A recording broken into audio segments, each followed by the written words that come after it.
Hello everyone. In trigonometry, today we are going to start properties of triangle. Before starting with the topic, let's have some introductory session about triangle. As we all are known to triangle, that in triangle there are three angles and three sides.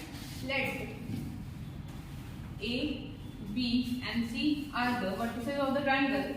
So we are having also three angles and three sides. Let this side be small a, this side be small b and this side be small c. So we can get that like this side is denoted as small a, small b and this will be small c. We are going to use this denotation in our further process also. So we are having three angles and three sides. Based on this 6 units, there are some known facts. If angle A plus angle B plus angle C equal to 180 degree, okay, so when we sum up all the sides, अब जो तीनों angle को जब सम करोगे then आपको मिलेगा 180 degree और you can write it pi also. तो pi की वैल्यू क्या होती है 180. And there is one more fact about the sides. Side के बारे में आप क्या कहते हो? अगर आप किसी दो साइड को सम करोगे that will be greater than the third side. So A plus B is greater than C. Similarly, you can write it A plus C will be greater than B and B plus C will be greater than A. Okay? You can write it like this also. When you will do the difference, जब आप difference लोगे तो difference will be greater less than the left sides. Like A minus B will be less than C, B minus C will be less than A, and C minus A will be less than B. And the last one is our sides cannot be less than 0. A greater than 0, B greater than 0 and C greater than 0. This is the essential conditions that should be followed in any triangle. Okay. So what we are going to discuss today, after this introduction session, we are going to discuss in today's session a relationship between sides of the triangle and trigonometric ratios of the angles of triangle. Means आप किसी भी triangle की तीन साइडें, तीनों side का trigonometric ratio के साथ क्या रिलेशन है या फिर उसके बेसिस पर हम कितने फॉर्मूलाज क्रिएट कर सकते हैं या फिर हम अपने क्वेश्चन को कितने इजीली सॉल्व कर सकते हैं, we are going to see that. And one more thing, generally जब आप 9th 10th में जब आप ट्रिगो पढ़े हो, हमारे ट्रिगो राइट एंगल से स्टार्ट हो गया, राइट एंगल पे फिनिश हो जा रहे थे. और हमने सिर्फ ये देखा कि राइट एंगल ट्रायंगल में हमारे टी रेशियो बन रहे थे. हमारे पास एक राइट एंगल था, हम इस एंगल को थीटा लेते थे, इसका रेशियो ले लिया तो हमारे पास साइन थीटा आ गया, इसका रेशियो लेते हमारे पास आ जाता था cos theta something. But today session we will see, अगर आपके ट्रायंगल्स एक्यूट एंगल ट्रायंगल है या फिर ऑब्ट्यूज एंगल ट्रायंगल है, आपके पास ट्रिगोमेट्रिक रेशियोज हैं.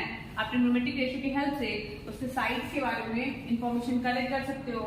इवन साइन की फॉर्मूलाज यूज करके आप ट्रायंगल का एरिया भी फाइंड कर सकते हो, जो हम अभी देखने वाले हैं. Okay,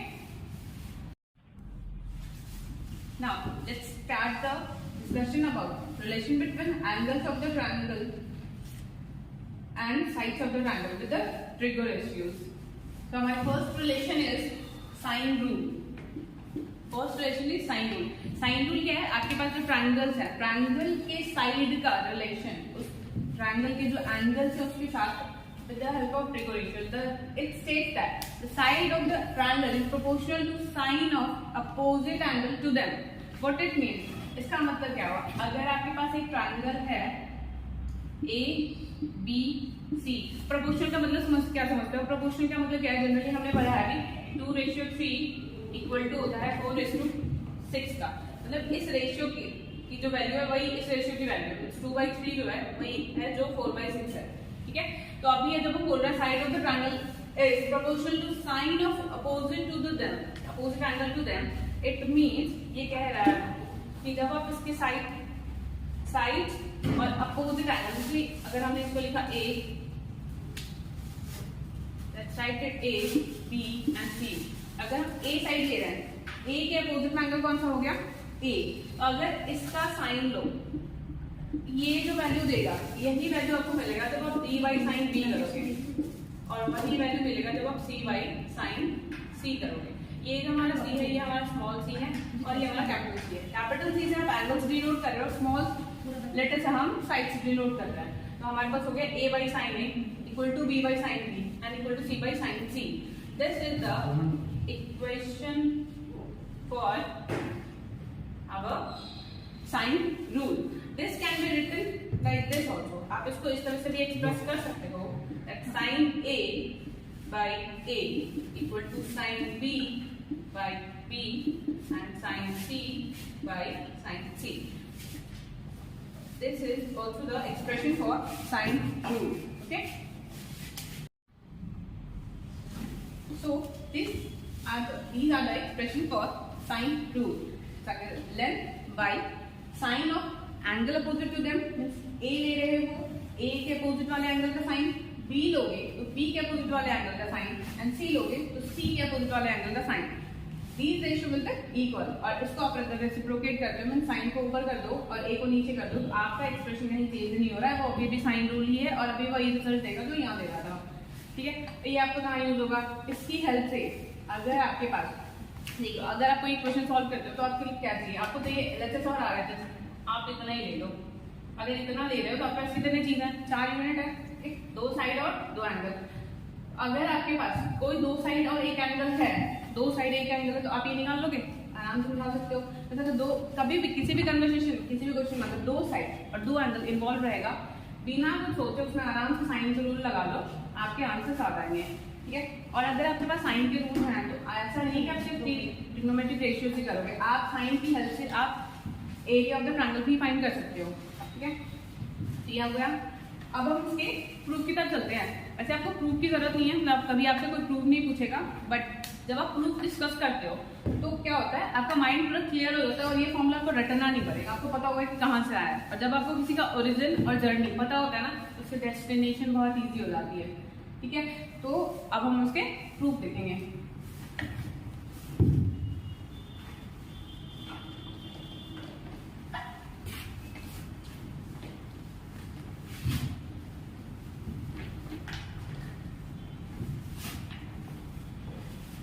We are talking about triangles. हम सबसे पहले हमारा जो काम है वो हम एक ट्रायंगल ड्रॉ करते हैं. चलो इस बार याद ड्रॉ करते हैं. ये हमारा ट्रायंगल A, B और C. अब 10th में हमने राइट एंगल के बारे में तो बहुत सारी बातें की है. अभी हमारा नॉर्मल एक्यूट एंगल है. इस एक्यूट एंगल में क्या करते हैं हम अपोजिट एंगल से इस वाले साइड पे एक परपेंडिकुलर ड्रॉ कर देते हैं. कोई दिक्कत क्या नहीं दिक्कत है आपको? ठीक है, चलो A के अपोजिट ये हमारा साइड अभी भी A ही है, ये B है और ये हमारे पास स्मॉल c है. ठीक है, अब इसमें कोई एक साइड में कोई एक ट्रायंगल अब अज्यूम करो, let ADC. If I am writing here in triangle ADC. ADC triangle में अगर आप इस की बात करो इस वाले की तो ये क्या हो गया C. तो इस राइट एंगल ट्रायंगल में जब आप C ले रहे हो तो साइन C क्या होगा, साइन C रिकॉल करो. साइन क्या होता है, परपेंडिकुलर बाय हाइपोटेनस. एंगल के अपोजिट वाला हो गया आपके पास क्या, परपेंडिकुलर, एंड दिस 90 के अपोजिट वाला हो गया आपके पास क्या, हाइपोटेनस. आप लिखोगे AD by AC. We will write sin C equal to AD by AC. कोई दिक्कत नहीं है आपको. आप बताओ AD को यहाँ से अप्लाई करके AD equal to AC into sin C लिख सकते हो तो बोलोगे हाँ हम लिख सकते हैं. देन अगर आप ले रहे हो इस बार साइड वाला दूसरा वाला ले रहे हो, इस बार हमने लिया ट्रायंगल ABD. ABD में आपके पास ये है एंगल B. तो एंगल B का साइन लोगे क्या होगा, एंगल B की साइन के लिए हमारा AD पे से परपेंडिकुलर है, एंगल के अपोजिट वाला हमारा परपेंडिकुलर होता है, ये हो गया AD. और 90 ये 90 तो ये भी 90. कुछ रिकॉल करो, ये 90 ये भी 90. क्यों, क्योंकि हम देख सकते हैं these are forming linear pair. Linear pair form कर रहा है तो हमें चाहिए 90 तो ये भी 90. दोनों मिलकर 180 करना है इसको. ठीक है, और 90 के बोलते हमारा फिर से हाइपोटेनस हो जाएगा तो AD by AB. क्या आप यहाँ से फिर से लिख पाओगे, AD क्या होगा, यहाँ से लिखोगे तो AD हो गया AB इंटू साइन B. आप बोलोगे यहाँ पे हमने AD लिखा, AD इंटू साइन C, यहाँ पे AD equal to AB into sine C लिख रहे हो तो क्यों इतनी मेहनत करो, दोनों तो बात सेम ही है. चलो तो अगर दोनों बात सेम है तो दोनों को इक्वल करके लिख लो. ठीक है, चलो इसको इरेज करें. स्टेटमेंट भी लिख सकते हैं. तो दोनों इक्वेशन को यूज करो तो आप लिख सकते हो, क्या लिखोगे, AC into sine C equal to AB into sine B. हमारा काम क्या था, हमें प्रूव करना था कि लेंथ बाई एंगल। चलो उसके बाद काम करो, AC को हमने क्या नाम दिया है, AC को हमने दिया है B, छोटा b small b into sine C, और AB है हमारा small c into sine b। चलो अब सबको एक कास्ट वाले को एक साथ करो, एक जनरेशन वाले को एक साथ करो। चलो ये b हो गया, b को b के साइड लेके आओ, b बाई साइन b और small c by sine c। तो क्या एक पार्ट आ गया हमारा, b by sine b equal to c by sine c। Length of the triangle by sine of the angle opposite to them is equal to the next thing. तो ये हमारे पास आ गया एक रेशियो जो आपस में इक्वल है, क्या तो हम कह सकते हैं ये प्रोपोर्शनल है। सिमिलरली आप इसको a बाई साइन a के लिए भी एक्सप्लोर कर सकते हो, और finally you will get a by sine a equal to b by sine b c by sine c। ठीक है, और सिंपल चीजें, अगर आप a by b equal to c by d है तो आप बोल सकते हो b by a equal to d by c होता है। जैसे जैसे प्रोटेक्ट कर दोगे इसको आराम से हो जाएगा। तो आप इसी में से लिख सकते हो इसका second expression, sine a by small a sine b by small b and sine c by small c। ठीक है, गॉट इट? यहाँ तो कोई दिक्कत नहीं है किसी को? ठीक है, यहाँ पे हमारा होता है प्रूफ इसका डन। और अब हम यूज करेंगे इस फॉर्मूले को कुछ क्वेश्चन सॉल्व करने के लिए। क्वेश्चन कहाँ अप्लाई होगा, तो मैंने आपको बोला अगर आपके पास कोई भी दो साइड है, ठीक है, अगर ट्रायंगल के दो साइड हैं और अगर एक एंगल पता है हमें तो हम दूसरा निकाल सकते हैं, इवन हम बाकी सारे भी निकाल सकते हैं। Here we are going to discuss a question on sine rule. आपको मैंने एक्सप्लेन किया if you are having two side and one angle, आप थर्ड और इवन उसके बाकी साइड्स भी निकाल सकते हो। अगर आपके पास दो साइड दी हुई हैं और एक एंगल दिया हुआ है, ठीक है, तो हमें से पूछ रहा है एंगल सी क्या होगा। ठीक है, तो अगर इसमें यहाँ पे हम साइन रूल यूज करते हैं, हम लिखेंगे by using sine rule. Sine rule use करोगे तो आप लिख सकते हो यहाँ से AC by sine B, BC by sine A and AB by sine C। पहले आपको लेंथ लेना, साइड लेना है, और साइड के अपोजिट में जो भी एंगल है उसका साइड ले लो। आपने लिया AC, ये रहा AC के अपोजिट में कौन सा एंगल, B, तो हम लेंगे साइन B का साइन, तो sine B equal to BC। Side में एक सर्कुलर मोशन कर लो, कंफ्यूजन नहीं होगा। BC by sine A, BC by sine A and AB by sine C। ठीक है, तो हमारे पास क्या क्या है, पहले से हमारे पास AC है, वहाँ है, पुट कर लो 3√2 एंड साइन B में sine 60 degree, BC is what 2√3 and sine A। ठीक है, अब ये वैल्यूज पुट किया हमने, उसको अगर आप सॉल्व करते हो तो हमें साइन 60 की वैल्यू पता है, तो पुट करेंगे √3 बाई 2। इतना कैलकुलेशन हमें आता है कि ये पता लग जाएगा। ये हो गया 2√3 और ये हो गया हमारे पास साइन A। तो साइन A को ये से रहने दो क्योंकि हमें A के बारे में कुछ नहीं पता। क्रॉस मल्टीप्लिकेशन करने आता है, बहुत अच्छी बात है, क्रॉस मल्टीप्लाई कर रहे हैं इसको, 2√3 इंटू √3 बाई 3√2 इंटू 2, √3 इंटू √3 3, तो ये कंप्लीटली इसको कैंसिल करेगा और ये 2 को कैंसिल कर देगा, आपके पास आएगा 1/√2। ट्रिग्नोमेट्री रेशियो के टेबल याद किया था उसमें 10th में, 1/√2 साइन किस वैल्यू के लिए होता है, क्या बोलोगे 45 के लिए होता है। अब बताओ sine A equal to sine 45, तो यहाँ से A इक्वल टू क्या लिखोगे, जल्दी बोलो। साइन A इक्वल टू आप लिखोगे 45 डिग्री, A की वैल्यू आ गई 45 डिग्री। ज्यादा कुछ ना हो जाओ, A की वैल्यू 45 डिग्री आंसर नहीं है तुम्हारा, आंसर तुमसे पूछा गया एंगल C क्या होता है। तो आपको स्टार्टिंग जब मैंने स्टार्ट किया फिर ट्रायंगल का जो इंट्रोडक्शन दिया था, मैंने आपको बोला A plus B plus C equal to 180। A कितनी थी, A आई अभी 45, B की वैल्यू है 60 और C हमें निकालनी है इक्वल टू 180। तो एंगल C हो जाएगा, इन दोनों को ऐड करो 105 और सब्ट्रैक्ट करो, C की वैल्यू आ जाएगी आपके पास 75 डिग्री। ठीक है। एक एंगल पता था, बाकी दोनों फाइंड कर लिया, दो साइड पता है, सिंपल थर्ड वाले के साथ रिलेट करोगे इसको तो हमारे पास AB की वैल्यू आ जाएगी। अगर आपके पास दो साइड और एक एंगल इतनी भी इंफॉर्मेशन है तो बाकी की चीजें आप इजीली फाइंड कर सकते हो, ठीक है। चलो इसकी आपको भी फिलहाल ये देख लो, अगर इसकी वैल्यू अगर आप निकालें तो सारे साइन एक एक्स्ट्रा चीज लेके जाओ आप। अगर आप ले रहे हो साइन की सारी वैल्यू आपको पता है, ठीक है, तो इसका एक यूज और क्या कर सकते हो आप, एरिया निकाल सकते हो ट्रायंगल का। एरिया ऑफ ट्रायंगल क्या लिखोगे, आपको बस ये याद रखना है कि capital A capital B capital C आपको एंगल डिनोट करेगा और small A small B small C आपके पास साइड डिनोट करेगा। पहले तो ये देखो कि आपको कोई एक साइड पता होना चाहिए और तीनों एंगल पता होना चाहिए। तो आप इसको लिख सकते हो, मान लो हमें सी पता है, C square sine A into sine B by sine C, ये हो गया फॉर्मूला। इसके साथ आप ये भी कर सकते हो, सी स्क्वायर की जगह अगर आपको ए पता है तो ए स्क्वायर नीचे साइन ए कर देना, बी पता है तो B square by sine B कर देना। मीन्स जो साइड पता है उसी के वही एंगल का उसके अपोजिट वाले एंगल का साइन नीचे डिनोमिनेटर में जाएगा। आप easily area of the triangle use कर सकते हो, एरिया ऑफ ट्रायंगल निकाल सकते हो with the help of sine of that angle, okay.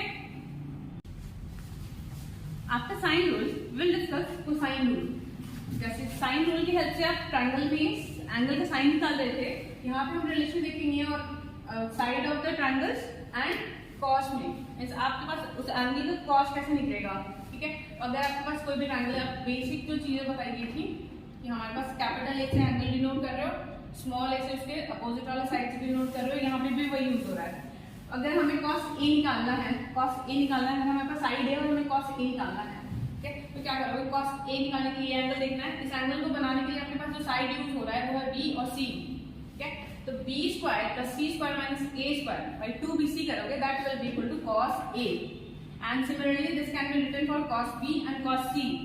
cos b equal to a square plus c square minus b square by 2ac and cos c equal to a square plus b square minus c square by 2ab। इसको याद करने में देखने में लग रहा है बहुत बड़ा सा है, बट देखो क्या लिखा हुआ है, cos a को बनाने के लिए हमने b और c इंक्लूडेड, जो भी इंक्लूडेड साइड है उसको स्क्वायर करके ऐड करो, b square plus c square, और इसके अपोजिट वाले एंगल का स्क्वायर करके सबट्रैक्ट कर दो, b square plus c square minus a square. b c को कर दिया तो ये तो बचा, तो b square plus c square minus a square, and जिन दोनों को सम किया था उसका प्रोडक्ट डबल करके डिवाइड कर दो। देखो यहाँ पे b, इसको बनाने वाले साइड a और c, a square plus c square minus b square by 2ac। cos c के लिए भी a और b ने बनाया a square plus b square minus c square by 2ab। Simple cos का सिंपल से रूल है, स्टार्टिंग से फॉर्मूला जो आपने देखा होगा कि जो इसके फायदे की चीज है उसको ये अपने कर सकता है।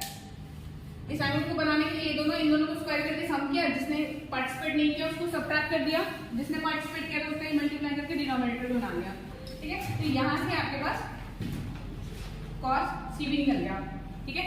आप इजीली याद करने के लिए बहुत सिंपल सी चीज है, जो साइड इंक्लूडेड है उसका स्क्वायर करके ऐड करो, जो इंक्लूडेड नहीं है उसका सबट्रैक्ट करके बाई इन दोनों का प्रोडक्ट डबल, ठीक है। अब इस पे बेस्ड एक क्वेश्चन देखते हैं हम लोग। अगर आपके पास क्वेश्चन है find the greatest angle of the triangle which sides are sin alpha cos alpha and under root 1 plus sin alpha cos alpha, ठीक है। मींस आपके पास दिया हुआ है एक ट्रायंगल, ट्रायंगल के साइड्स कुछ इस तरह से हैं, इस साइड का नाम sin अल्फा। अब sin अल्फा एक साइड कैसे हो सकता है, ऑफ कोर्स हो सकता है, कुछ भी निकालते तो एक नंबर ही तो आता है, 1/2 1/2 ये सब है तो एक नंबर ही, तो लेंथ डिनोट कर सकता है, ठीक है। तो ये sin अल्फा लेट करो, ये cos अल्फा है और ये तुम्हारा हो गया 1 plus sin alpha cos alpha, ठीक है। तो हमें निकालना है ग्रेटेस्ट एंगल। तो सबसे पहले तो ये पता करना है कि ग्रेटेस्ट एंगल है क्या। अगर मान लो ये ए बी सी है तो कौन सा एंगल ग्रेटेस्ट है, ए ग्रेटर है, बी है या सी ग्रेटेस्ट है। तो उसको फाइंड करने के लिए हम अपने बेसिक इंफॉर्मेशन यूज करेंगे, जो कहता है कि ग्रेटेस्ट एंगल होता है ग्रेटेस्ट साइड के अपोजिट में होता है। अगर ये एंगल सबसे बड़ा है तो उसके सामने वाली जो साइड होगी वो भी साइड वाली कम्युनिटी में सबसे बड़ी होगी, ठीक है। तो पहले तो चेक करो, हमने बेसिक्स में पढ़ा है कि sin अल्फा cos अल्फा का जो रेंज होता है वो मैक्सिमम 1, मतलब मैक्सिमम वैल्यू की 1 होगी। तो ये दोनों की मैक्सिमम क्या होगा 1 होगा, मतलब इसकी वैल्यू या तो 1 से छोटी होगी, ज्यादा से ज्यादा क्या होगा बराबर हो जाएगा, इक्वल हो जाएगा। अब इसके तरफ आओ 1 प्लस समथिंग, अगर ये 1 प्लस समथिंग है, कुछ भी 1 प्लस समथिंग, तो ये इनसे तो बड़ा ही होने वाला है। तो this will be greatest side. तो ग्रेटेस्ट साइड कॉरस्पॉन्ड करेगा ग्रेटेस्ट एंगल को। तो अब requirement is to find the angle A.